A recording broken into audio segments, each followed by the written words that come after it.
Welcome, mortals, to the Fantasy Football War Council's podcast. Here are your gods of war, Jonathan Arneson, along with Mario and Daniel Gutierrez.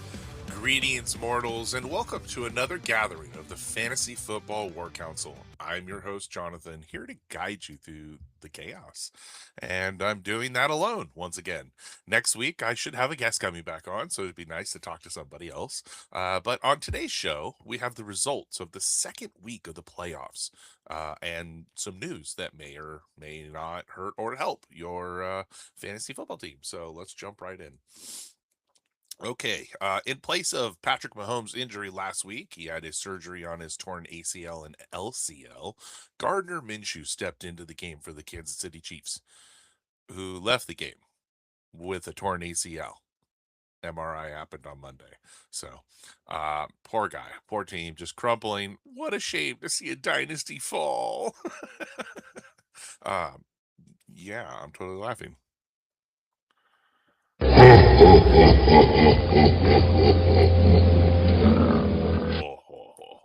Exactly. So, all right. Trevon Diggs' absence this season is a result of him getting hit in the head by a TV while he was installing. Yes, that is correct. Diggs was concussed by the falling TV. He said, I was trying to be a handyman. When you make millions of fucking dollars, why are you doing something outside of your profession that you should not be doing? I mean, I expected from a Dallas Cowboy. So he returned in Week 16. It was the first time since October. So spending multiple months off because you're a dumbass. Good for you. This is a Dallas Cowboys day. I did this theme for you, Ollie. I want you to be really happy. So the Dallas Cowboys have a 4,000-yard passer. Hey, something the Bears have never had. Two 1,000-yard receivers, absolutely crazy, and 1,000-yard rusher. What you would expect that team to be in the playoffs, heading to the Super Bowl, doing something special. No, the Dallas Cowboys have been eliminated from the playoffs. With 3 weeks to go. So, went back to the.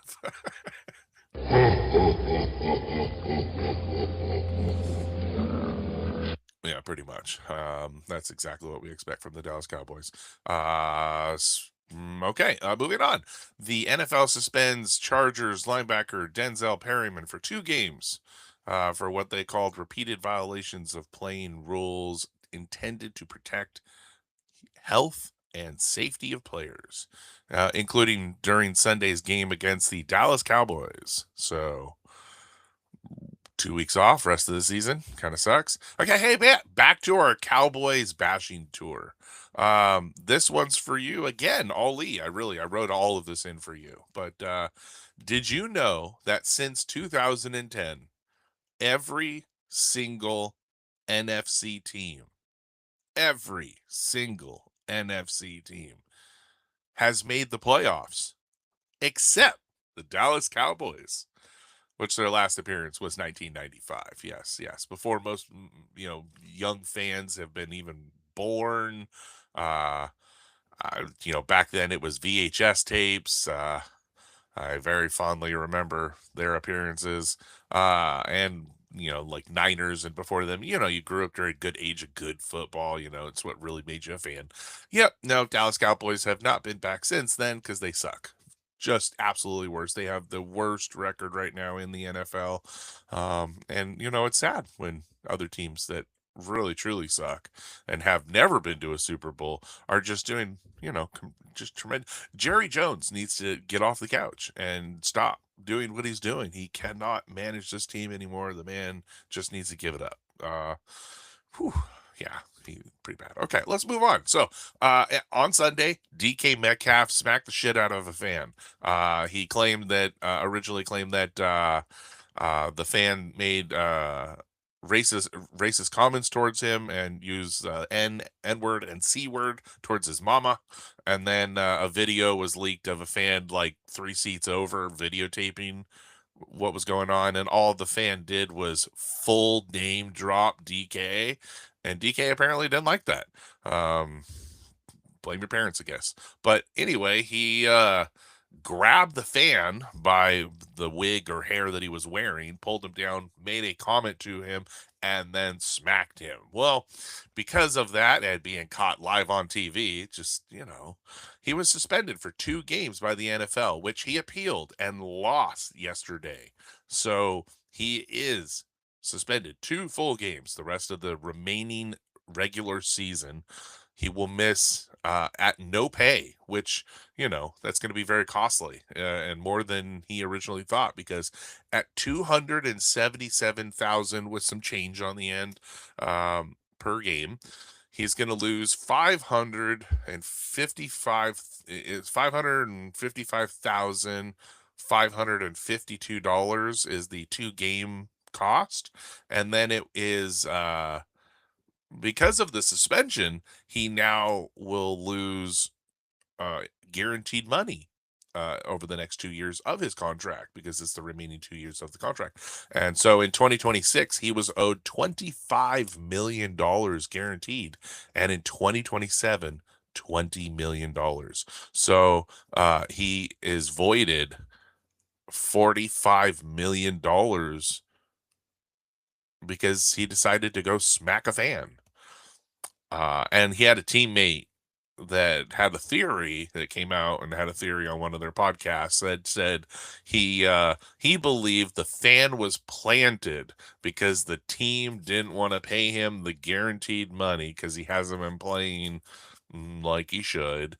So they planted the fan to, piss him off. Well, in my defense of saying something like that, you didn't have to hit him.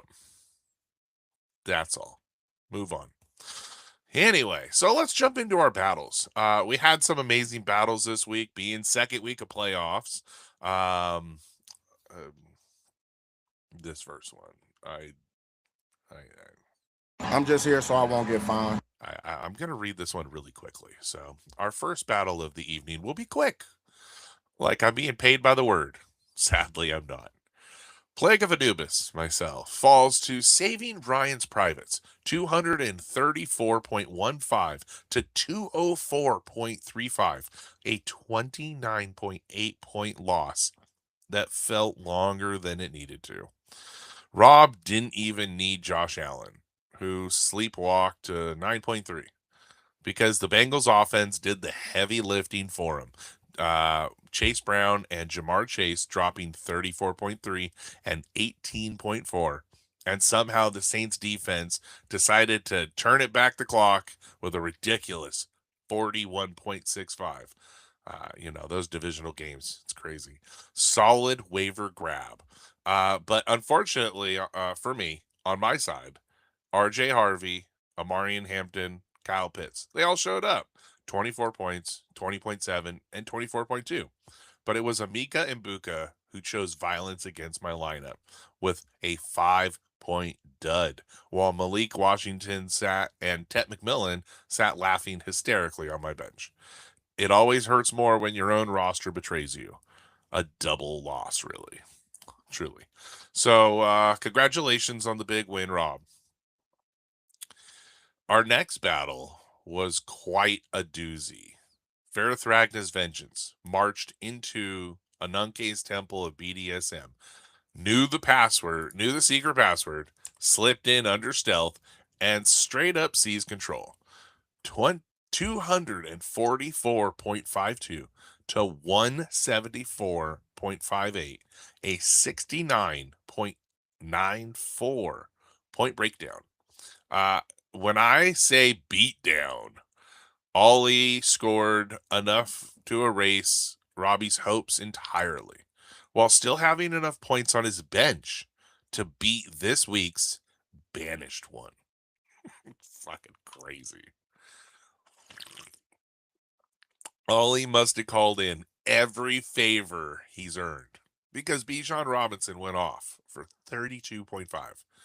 Puka Nacua detonated with 47, and Dalton Schultz added 17.5. The Texans defense dropped 24.9. And all 5 of his IDP fired off with a minimum of 14 points each, and some of them hit up there in like 23. It was like a coordinated hit. Meanwhile, Robbie fully gave up. He tied himself up. He started yelling, "I'm over here." And no one even bothered to answer. Bo Nix scraped together 17.48. Trey Henderson was concussed, not by a TV, but, he was playing the game that he was meant to play. 2.7. Amon-Ra dipped out at 8.4, and Trey McBride put up absolute normal tight end numbers at 9.2. Congratulations, Ali. You're heading to the championship, buddy. Hey, look at that. I said that without vomiting. Check that out. All right, in our next battle for a spot in the championship, Hercules Huge Sock loaded the sock, took a full windup, and delivered the wet, sticky blow straight to the Hail Marys, who may need to say a few after this one. 226.91 to 195.6, a 31.31 point victory. Both teams showed up with monster numbers. Caleb Williams dropped 30.1, Devin Achane 23.5, and Saquon Barkley ran wild 32.4. But this matchup came down to the cruel land of what could have been. And Travis Kelce gave Ray a painful 2 points, while Hunter Henry sat on the bench staring back at 19.5 with the unanswered prayer. And that's where the extra Hail Marys come in, because losing in the second round of the playoffs always hurts more. Congratulations, Vince, heading to your second championship since joining the league only a few years ago. Must be a very Merry Christmas for you. And Ray, we shall start you off. Hail Mary, full of grace. And, I didn't put it in, but, Travis Kelce was voted into the Pro Bowl the Pro Bowl this year with playing as crappy as he has and not being anywhere close to the top 5 in tight ends.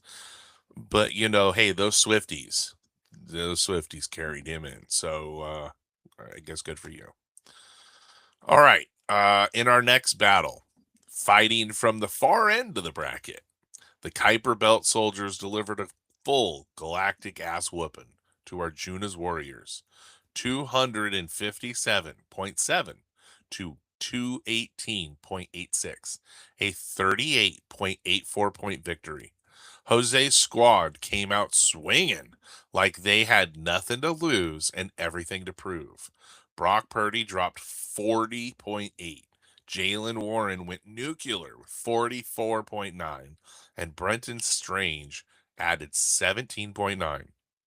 George Pickens chipped in with 26.5, and hell, even Carson Swessinger threw 23 points. I'm sorry, Daniel. For both our sakes, I had to mention it.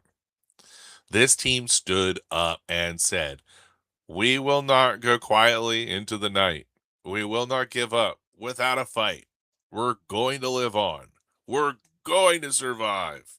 Today, we are not the last place team." I had to steal half that quote from a really good movie. You can guess that movie. On the other side, Richard's squad actually showed up with 218. That is a very respectable score. And honestly, one that would have beaten more than half of the league this week. But that's the curse of the 3-11 team this year. Every time you show up, you just happen to run into someone bigger. Joe Burrow led the charge with 37.86. Jahmyr Gibbs followed with 19.7, and Rashid Shaheed added 15.6. And the offense did its job. Unfortunately, the IDP unit left him hanging when he needed them most. A lot of them dropped single digits, unfortunately. Big congratulations to Jose on the win. This is one of those feel-good wins because you're not in the last place trophy. You're not going for the princess this year, so that's a really good feeling. Okay. This battle has finally come. The battle of the hosts. Brother versus brother. Cain versus Abel. Daniel versus Mario. And in the week where the hosts were absolutely cursed, only one survived. Apache Gorillas took down Smitey Mighty Bosstones in his best Lenny impression. 206.98 to 181.55. A 25.43 point beating. Daniel stands alone as the only host to pull a win this week, while Mario earns the Spartan Shield for the closest loss. We all hate that award, don't we? Daniel's squad was captained by Matthew Stafford, who was absolutely commanding with 41.28 points, following closely by his trusted receiver, Jackson Smith and Jigba, 21.6. Bucky Irving back to doing his thing, 12.9. And Harold Fannin decided this was his moment, exploding for 23.2. A well balanced attack, like a rock to the head. On the other side, Mario's stat sheet reads like Kyler Murray's Call of Duty results. Disappointing. Drake May doing Drake May things with 33.2 points. Mario at least had a fighting chance. He also made a strong waiver grab with Kyle Monangai a few weeks back, who continues to run wild. Chicago, 15.1. Brock Bowers added 17.3, and Cortland Sutton put up solid 19.6. But in the real damage came from the stars that didn't shine. Myles Garrett, who had been a waiver wire gem for Mario, cratered at 2.5 points, and Antoine Winfield followed suit with just 2. When your heavy hitters disappear, there's no saving the week. Congratulations, Daniel, the lone host standing. Ow! And just like that, we're right back to the dreaded one host per week curse. Guys, honestly, something's got to be done because, this sucks. All right. And in our final battle of the evening, I'm an Aztec warrior came alive. Or more accurately, the Owl formation dropped dead mid-flight, and the Warriors claim credit. 175.6 to 107.82. A 67.98 point annihilation. In good Christmas fashion, someone had to be chucked from the top of Nakatomi Tower. After seeing this score, Allen threw himself off, barely cracking triple digits and losing nearly 70 points. Allen is firmly locked in as the lowest scorer of the week, earning the title of the Banished One. That explains why he's currently being Hans Grubered off the building. It starts and pretty much ends with Jackson Dart's 0.92 points. When your QB records his first completion at 1 minute and 47 minutes, 1 minute and 47 seconds left in the first half, things have already gone horribly wrong. Only 5 of his 13 players reached double digits. 8 failed outright, and one of them failed completely. Just absolutely nothing. A donut. This lineup never stood a chance. Meanwhile, Martin simply walked over the fallen owl, claiming victory and beating his chest in this year's brutal battle for 10th place without breaking a sweat. Congratulations on the easy win, Martin. And Alan, you're embarrassing. So, there's our battles for the second week of the playoffs, and there was some real doozies in there.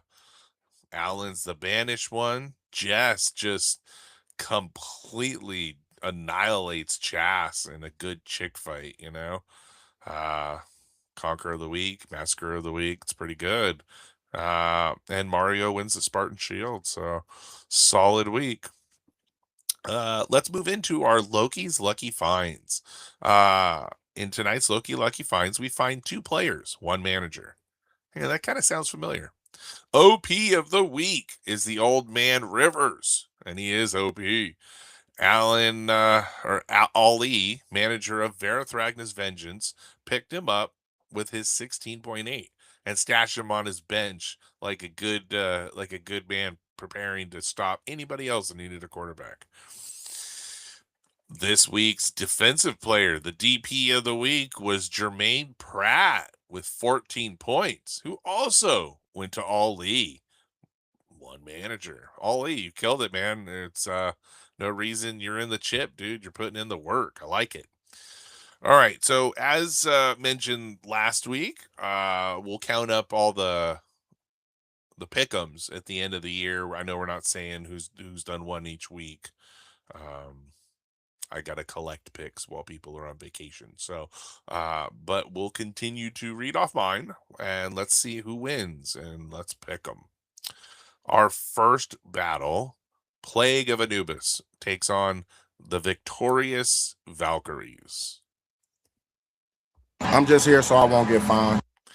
Yeah, my money is on Chas. I don't see myself doing this one.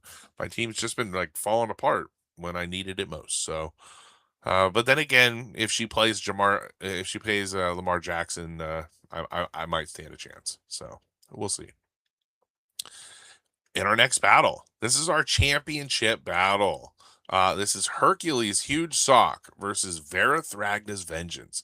Vince, who's only been in the league for a few seasons now, is in his second championship, and he won his first one. While Ali has been in the league for 20 seasons. This is year 21. And he has been in 2 championships. Well, he's been in a few, but he's won 2. So I believe he's won 2. Yeah, I believe he's won 2. Just, oh man, 1 against me. I have a poster that shows me losing by 4 points. It's absolutely terrible, but it hangs in my bathroom. I'm going to go Ali here. I know that's gross for me to say, and I said it without vomiting again. Check that out. But, you know, he's been in the league forever. He's put in the work, and he's having a monster season. And I just think it's sad that someone has shown up and only been in the league for a few seasons, and here he's going to pull up more chips than most people have in 20 years. So, yeah, we're going to go all in on that one. Sorry, Vince. So Vince is probably going to win and pull a second chip. So congratulations. No, I'm just kidding. All right. Ananke's Temple of BDSM takes on the Hail Marys. Robbie versus Ray. This is actually a close battle. I was looking at matchups, and this one was really hard. I kind of wanted to, I'm 50-50 on it, but I'm going to lean Ray. I think he's going to recover from last week. He's going to go say his Hail Marys, and luck may be on his side this week. Our next battle, Saving Ryan's Privates, takes on The One.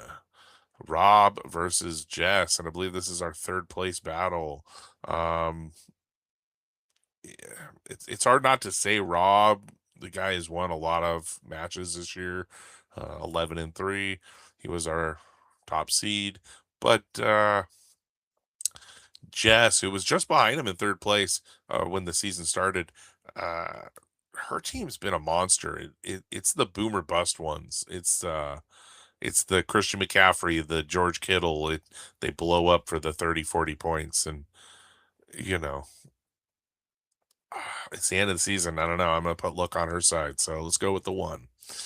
Smitey Mighty Bostones takes on Arjuna's Warriors in our Battle of the Princess. And this is a rough one. I'm gonna go with Richard here. The 3-11 team, maybe he just wins that right game to not be last place, right? Go for you, Rich. Not to crack any jokes, Mario, this is kind of your game, man.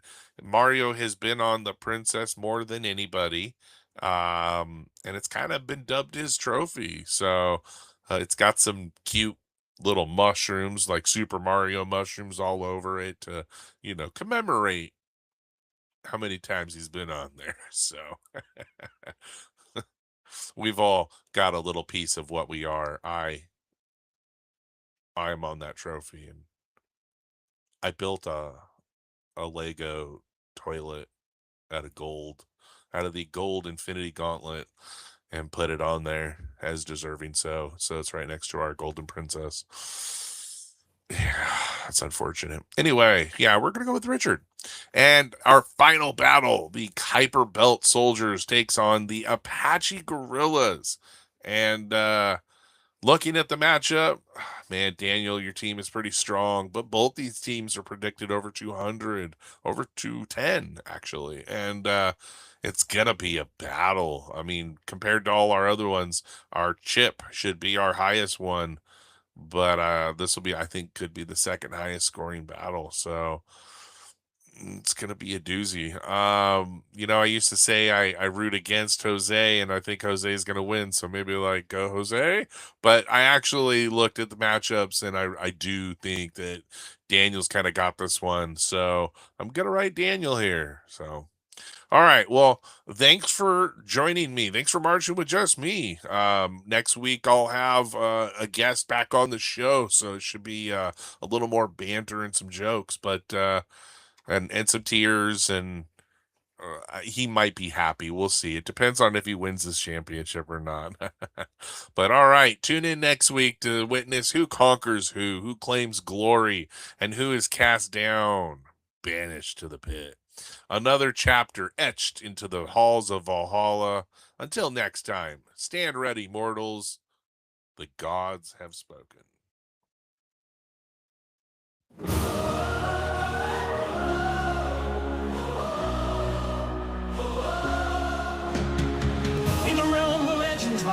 And dreams collide. A council gathers with power as their guide. Jonathan the strategist with wisdom's might. Mario and Daniel warriors ready to ignite. Thunder roars, lightning cracks the sky. Electric strings sing a battle cry. In this arena of fantasy and lore, the gods of